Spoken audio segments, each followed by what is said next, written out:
Greens everyone, Soul Fan Dance 98, back at it again with another reaction. We're back at it again with the next of the 6th Ranger compilation. Let's check out what the next one's going, because it looks like we're in SPD territory now. So looking forward to seeing how this one goes. Nonsense. Deca Ranger debuted in 2004 and featured an eccentric and memorable 6th Ranger with Tetsu, or Deca Break. He's an elite officer from SPD's Tokyo unit, sent to Earth to help deal with major alienizer threats. He initially comes across as strict, cocky, and emotionally detached, clashing with the Earth branch Deca Rangers before gradually learning to trust them and work with them as teammates. Deca Break is the official 6th Him and the nonsense. Ranger of Deca Ranger, but technically he's the 7th Ranger of the team since Deca Master debuted before him. He was elite and highly professional, which was a big reason for the internal team conflict. I especially like his interactions with Bon or Deca Red. Nonsense. Their personalities are like mixing oil with water, and it added tons of entertainment value to the show. Tetsu was featured in many episodes of Deca Ranger, along with tons of specials and movies. Hey, my ID. Omega Ranger, 11C-41B. Power Rangers SPD featured Sam, the Omega Ranger. He's initially introduced as a young boy who's helped by the Rangers. In the future, he becomes the Omega Ranger and travels back in time to help the team fight threats they couldn't defeat alone. Because of time travel complications, his adult form is usually represented as a ball of light outside of battle. Sam is one of the strangest 6th Ranger adaptations in Power Rangers history because his civilian adult identity is barely shown. That makes him extremely memorable, but also unusually detached from the rest of the team. Next up, we're going to look at Magi Shine from Magi Ranger. His alter ego is Hikaru, a heavenly saint from Magitopia who became the Ozu family's teacher and mentor. After being cursed and trapped in the form of Sungel, he was eventually restored and joined the fight as Magi Shine, helping the Magi Rangers master their magical abilities and battle against Infurtia. Unlike many 6th Rangers who begin as rivals or outsiders, Hikaru joins as a teacher, with deep knowledge of magic and a larger world of Magitopia. He eventually marries Urara, Magi Blue, making him one of the rare extra Rangers to become directly tied to the core team through marriage. That is a nice twist, I won't lie. You know, someone tell me, is Magi Ranger worth a watch as an adult, or is it definitely more for kids I might just not like, except for like the battles or something like that, like reliving the nostalgia? Someone let me know down in the comments, is it worth a watch of Magi Ranger, or is it more of like, you're aware of its existence, we'll accept that? Just someone let me know, because I'm interested in the fact of seeing that be his role instead of being the like uncle mentor here that we had in the States.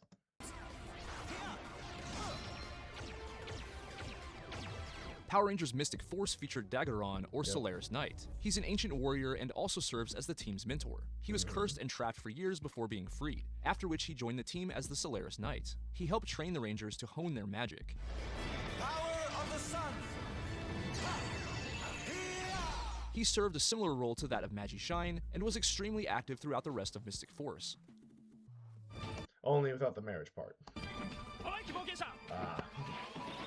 Silver Bokenger.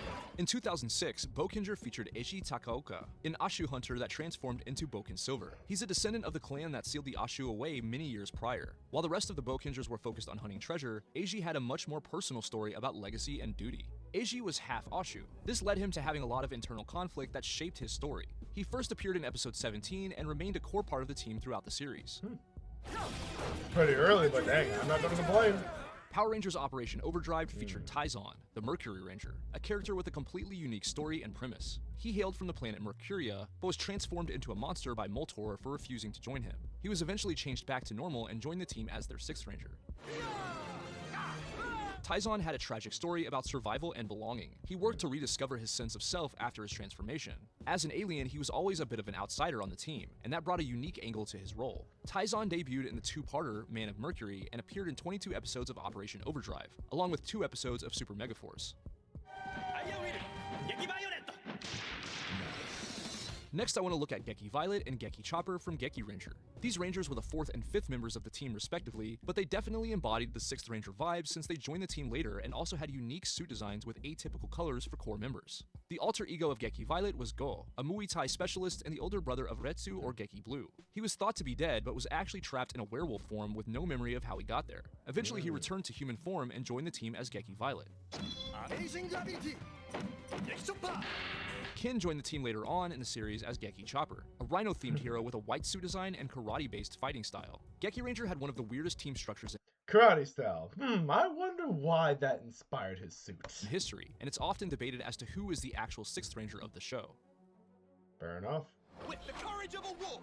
Jungle Fury, Wolf Ranger. With Power Rangers Jungle Fury, Geki Violet and Geki Chopper became the Jungle Fury Wolf and Rhino Rangers. RJ was the owner of Jungle Karma Pizza. He mentored the Rangers and eventually became a I forgot there was a pizza parlor as a disguise. full-fledged team member as the Wolf Ranger, after learning to control his wolf spirit. Dominic was an easygoing martial arts student who became the Rhino Ranger after discovering the identities of the other Rangers. ブレイク限界ゴーオンコールド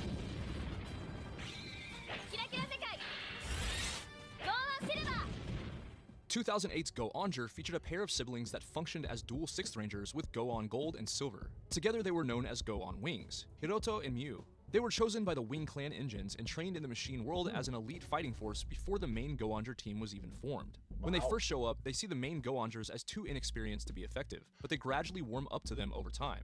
Go On Wings feels different from the other Sixth Rangers since they're a duo. The personalities of Hiroto and Miyu are really different, but they complement each other well. Hiroto is cold and calculating, while Miyu is more emotional, with a certain elegance to the way she carries herself. Go On Wings debuts around the middle of the series and remains a big part of the story through to the end. Sounds promising. Alright, so what happens here? Hey, do you guys Need a lift? Power Rangers RPM featured the Boom Twins, Jim and Jimma. They were trained around the Ranger Operator technology and served as test pilots that were presumed dead after being lost, until they returned as the Gold and Silver Rangers later on. Gemma. Hello, Dr. K. We've missed you. These twins finish each other's sentences, share a high-energy personality, and bring a more explosive, chaotic style to the otherwise bleak world of RPM. Special One Piece? The next ranger we're going to look at is Ginta, the eccentric sushi chef from Shinkenger that transforms into Shinken Gold. Ginta is Takeru Shiba's childhood friend. As a child, he wanted to become Takeru's retainer, but he didn't come from a samurai family. After training on his own and developing his own transformation gear, he returned as Shinken Gold and joined the Shinkengers. Shinken Gold is unique because he doesn't inherit his powers through one of the retainer bloodlines. He basically forces his way into the role with hard work. His sushi theme and high-energy personality give him a really That explains the short sword. different vibe from the more formal Shinkengers. After debuting in episode 17, he remained a big part of the team throughout the rest of the series and its films. Samurai Ranger, ready! Power Rangers Samurai featured Antonio, the Gold Samurai Ranger. He was Jaden's childhood friend. As a kid, he wanted to be a Samurai Ranger, but his family moved away before he could train with the team. Years later, he returned after creating his own Samurai Morpher and becoming the Gold Samurai Ranger, joining the fight against Master Xandrid and the Nylok. Wow, he's so sparkly. Don't worry, just leave this one to me. You hang tight. Like Ginta, Antonio was an outsider to the official samurai lineage, but he earned his place on the team through hard work and ingenuity. Antonio appeared across Power Rangers Samurai and Power Rangers Super Samurai after his debut, becoming a regular member of the team for the rest of the samurai era. Well, there we go.